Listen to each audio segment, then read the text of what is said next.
All right, appearances for the township. Have a seat, make yourself comfortable. All right, so Mr. Crucell, you filed a number of motions. I'm going to let you pick which one you want to deal with first. Well, this emergency motion stay needs to be addressed immediately, requesting the conditional license and the process violation. Okay, just hold off with the argument. Hold off with the argument. The question was, what do you want to start with? Okay, so you filed something Friday. I took a quick look at it today. Is that any different than the motion to stay that you filed previously? This is just bringing the fact that all the motions I have filed. Is that a yes or no, Mr. Crucell? It's covering all the conditional violation. Okay, listen to my question. Is it any different than the last motion to stay proceedings you filed? Okay, just give me what you've added since the last one, because this one I haven't had a chance to read fully. The first one I read fully. I just have a statement straight to me telling you didn't give a shit about what I had to say. Okay, hold on. Listen, Mr. Crucell, this is going to be a very long day for you if you don't listen to my questions and answer my questions. That was in the original motion to stay proceedings. I've asked you to give me whatever's new in this motion. New stuff covers just Gene Green telling me to sue the Secretary of State rather than addressing the due process violations in my case. Okay, stop right there. How does that lead to why this should be stopped today? All of this is stemming from where all of this should have been stopped a while ago. That's not the way it works. Mr. Crucell, hold on. Okay, that's the last time you're going to interrupt me today without a contempt of court charge. Is that clear? Is that clear? Against me this entire time. No one has made her answer. One more word, and it's contempt of court. It's $100 a contempt, and if I get totally fed up with it, then I'm putting you in jail. Okay? Just because she and I happen to agree on the law as it applies to your case doesn't mean we're in collusion. It's possible that you're wrong. At least accept the possibility that she and I have the same opinion about something. That doesn't mean we're colluding. You understand that concept? Do you understand that concept?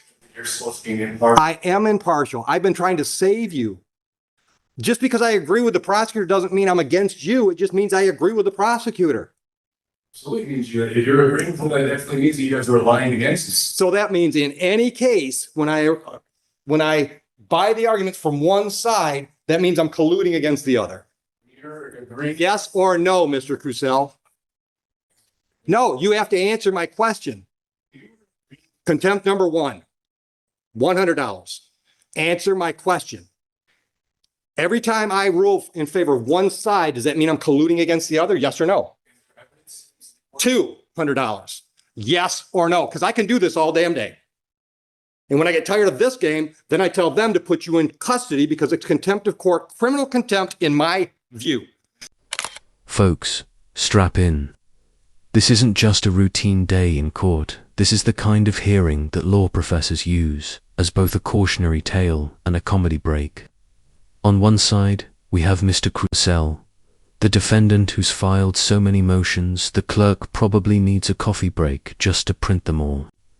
On the other, a judge who's done this long enough to know when someone is about to turn a legal proceeding into a one-man stage play. And the main event, a head-to-head over jurisdiction, bias, and the fundamental right to drive a car without acknowledging any of the rules that come with it. If you think this is going to be a calm, orderly legal discussion, think again. This is where patience, procedure, and persistence collide, and the sparks are about to fly. All right, so now, any argument you make from there, I'm going to deny because that's an unreasonable position you're taking. Judges, by definition, have to decide in favor of one party or the other. That's what we do. When you made that statement, you were making. What statement is that? I thought we were talking about Judge Green's SOS statement. When you made the statement that you were setting aside my regular trial, saying that you saying that the prosecutor, the township, and his court all see things the same way, setting it all aside, not even allowing me to make my argument. So you were aligning yourself with the prosecution on the argument of my point and setting it aside on what you were doing. Mr. Crucell, what I was doing was aligning myself with the law as I see it and interpret it. Stop. You can't just shake your head. You don't just disagree with me and move on. If you don't like a ruling from a judge, you have to appeal that ruling. You don't keep arguing with the ruling. That's not the way the process works. Listen, brother, listen. I have tried to save you from yourself. If you remember the first time you were in my courtroom, I tried to get you to see things the way the process was going to move forward. Because, dude, this process is going forward the way I want it to move forward. You might not like that, but I'm in charge of the courtroom. And at the end of the day, if you don't like anything I do, you can appeal me. That's why they have circuit courts. But I'm not going to let you make this a dog and pony show, especially when we've got jurors here. Dog and pony show. This court has failed to let me make any of my statements, any of my cases. You even were trying to threaten me with contempt. Anytime I tried. I am threatening you with contempt. My objections on the record, you make my case. So you're Oh, saying- no, because third contempt. Do not interrupt me. When I said your objections don't mean shit to me, is because you were using the word objection inappropriately. You objected every time I disagreed with you. If you have an objection, you have to have a legal basis for the objection. For example, she's trying to put a video into evidence. And you say, I object, Judge. She hasn't laid a proper foundation because all she said is, Judge, I've got a video. I'd like to play it for the jury. That's a proper legal objection. When I rule in her favor and you say I object and I say, what's your objection? And you just disagree with me, that's not a legal objection. That's why I said your objections mean shit to me, because you're not using the word appropriately. Because you don't know what you're doing. That's what I tried to tell you originally the first time you were here. You've never been to law school. You've never tried a case. You don't know the rules of evidence and all the other things that have to be in play to have a trial go forward appropriately, properly, and to be perfectly honest, in your best. Barely a minute in, and the tension is already building. The judge is asking a direct, simple question: what's new in your latest motion? But instead of answering, Mr. Crucial pivots into grievances and perceived slights from prior hearings. This is a textbook example of what not to do if you want the court to take your argument seriously. Judges have to work through dozens of cases in a day, and if you can't answer yes or no without launching into a monologue, you're not winning any patience points. The warning about contempt, that's not for show. In court, that's the legal equivalent of a yellow card. One more wrong move, and you're out. Again, you're trying to spin the stereotype. I'm not spinning. My objection is based on you stopping me, not allowing me to do it. And that's when you told me my objection to be. Okay. All right. So let's do it this way. What motion would you like to address first? The motion to postpone? Denied. I'm not denying the jury trial. Especially with the jurisdiction, she's never once admitted on the why it's on the prosecutor to prove those things. There's all sorts of irregularities. All right. Let me stop you for a minute. What do you mean you're not going to proceed? You're here. Everything is taking place now shows exactly that there is enough to show. You're supposed you need to keep sure. Once again, you're not answering the question I asked. You just said you will not participate. And I asked, what do you mean by that? I'm not asking you to explain your reasoning. I want to know, what does that mean? I'm not going to proceed with this. You're here. So when I impanel the jury, what? You're just going to sit there and not going to talk? What does it mean when you say you're not going to participate? And go through until these things get addressed. All of my issues that have been ignored this entire time, especially excluding people. Once again, if you accept the motion and I deny it, it's been addressed. You might not like the way it's been addressed, but then you have to appeal it. That's the whole point of me getting all my objections. All right, what's your objection? What's your objection to me denying your motion to postpone this trial at the last minute? Statement I'd like to put on the record that if whatever you would like to do from there, you can, because I will until these things. Like I say, Hold on. Is this statement preceding all these motions you filed? Okay, then let me make my ruling on all of them. I think there's a motion to dismiss for lack of jurisdiction, correct? Okay. Would you like to respond to that one? Because I think that's already been addressed.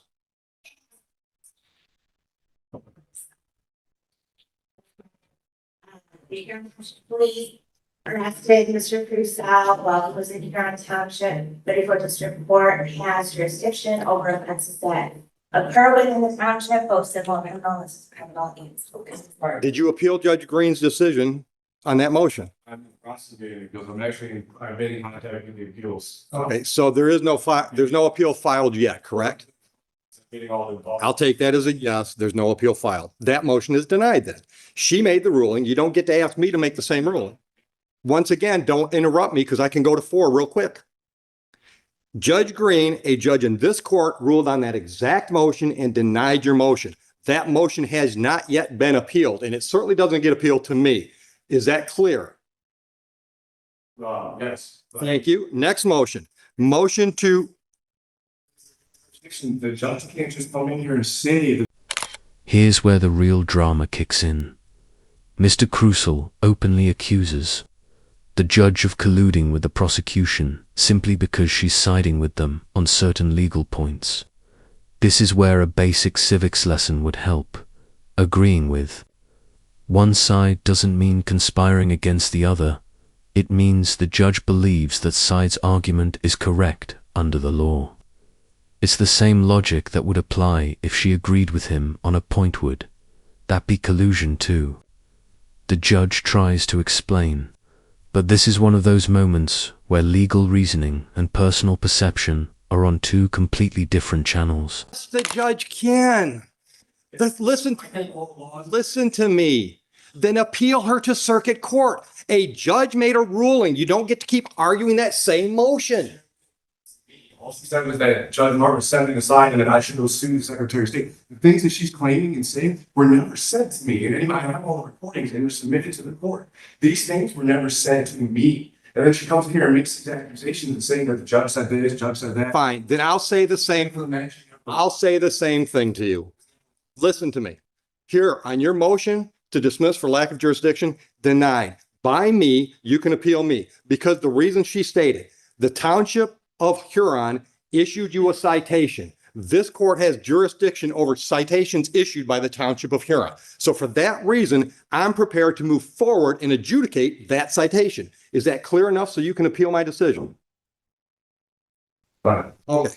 Next one up is motion to reconsider for bias and judicial misconduct. Denied. Would you like me to clarify that in any way? Yes, absolutely. Okay. All the reasons that I've stated, there's Okay.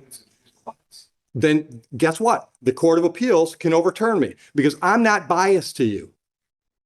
You might not like the way I talk to you. You might not like the things I say to you, but I'm not biased against you. Believe it or not, brother, I would like to save you from what's going to happen today. I really would.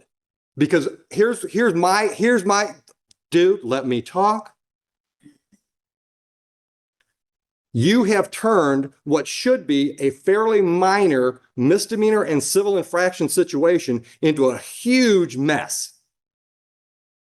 I don't think it's going to end well for you.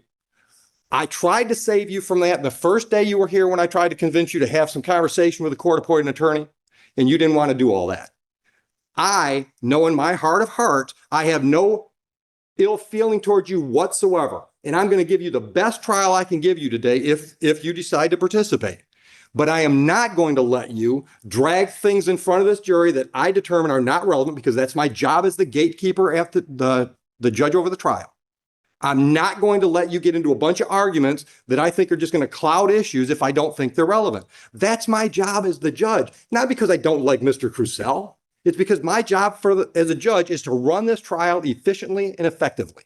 And I'm going to do that. And if I do that, I anticipate I'm going to step all over your toes and your beliefs. But that doesn't mean I don't like you or I have bias against you. So I am denying your motion to recuse myself. Anything else you want to put on the record so you can appeal that decision? Once again, stop. That's an improper use of an objection. What you want to say is, I disagree with that, which is fine. That's why you appeal it to the circuit court. But it's not an objection. What's your legal objection to my ruling? That's not a legal objection to a ruling. That's not a legal objection. So that's 2 motions down. The next one is motion for relief from judgment. I'm assuming that's Judge Martin's decision to set aside your defaults. All right. Do you really want me to grant that motion? Because if I grant your motion, that means the default that was set aside defaults that were set aside are reinstated. Is that really what you want today? Well, listen, the thing is, what I'm saying. Mr. Purcell, yes or no? You filed a motion asking me to set aside a decision that was made. Do you really want me to set that decision aside? Because that means those civil infractions are then in default and they're done. Is that a yes or no? Yes. This section is a gem for anyone interested in courtroom procedure. The judge is explaining, in plain language, what an objection actually isn't, how it's supposed to be used. An objection isn't a magic word you throw out every time you disagree. It has to be tied to a specific legal reason, like improper evidence or a procedural error. Using I object like punctuation not only weakens your position, it annoys the court.